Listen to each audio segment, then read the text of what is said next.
Dear students and friends, we have limited the usage of ought to. Here I am to discuss that in place of should, ought to is used for obligation and duty, but it has a little more range. Let me tell you some sentences. I am taking it from class 10 and 9 usage. Ought to is used to express obligation or desirability, desire plus ability.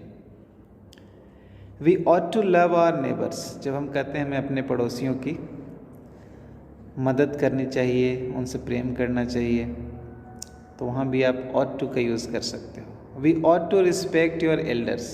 ये तो आप जानते ही हैं.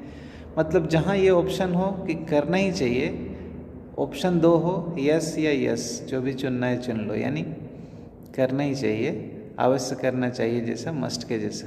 ठीक है. ought to यहाँ पे क्या हो रहा है कि हमारा ऑब्लिगेशन आ रहा है कि करना ही चाहिए. ही ought to get the promotion. वो जितनी मेहनत करता है उसे प्रमोशन मिलना चाहिए, उसे ऊंचा पद मिलना चाहिए, तो ऐसे में हम ought to का यूज़ करते हैं. फिर है duty. We ought to help the poor. ये हमारी ड्यूटी है, हमारा कर्तव्य है कि हमसे जो लोग कमज़ोर हैं, हमसे जो लोग गरीब हैं, उनकी हमें सहायता करनी चाहिए.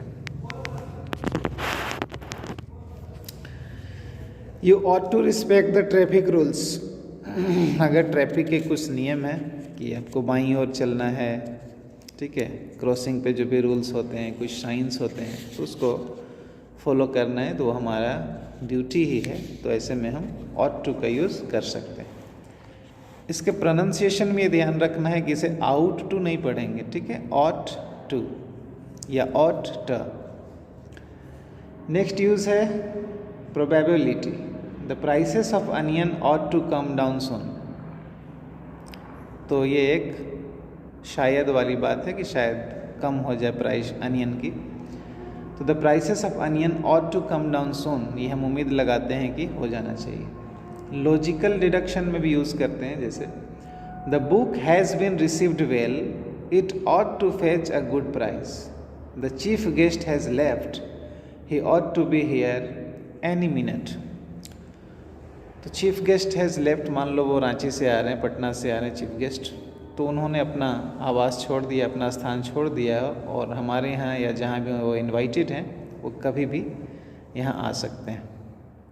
तो इन सारी संभावनाओं में हम यूज़ कर सकते हैं ought to. अब एक नोट करने वाली बात है कि usually to is not used after ought when followed by not. जब हम निगेटिव सेंटेंस बनाएंगे तो to हट जाता है. जैसे we ought not respect our elders. पुराने यूसेज में हम लिखते थे कि we ought not to respect our elders, लेकिन आप to को ड्रॉप कर सकते हो, है ना, ये अच्छी बात. We ought not smoke so much. हमें बहुत ज़्यादा सिगरेट नहीं पीना चाहिए. We ought not smoke too much. अब यहाँ ज़रूरी नहीं है कि हम लिखें कि he ought not to smoke so much या too much. तो ought not is in the negative form. We see that to can be dropped. Perhaps this is new for you. Thank you.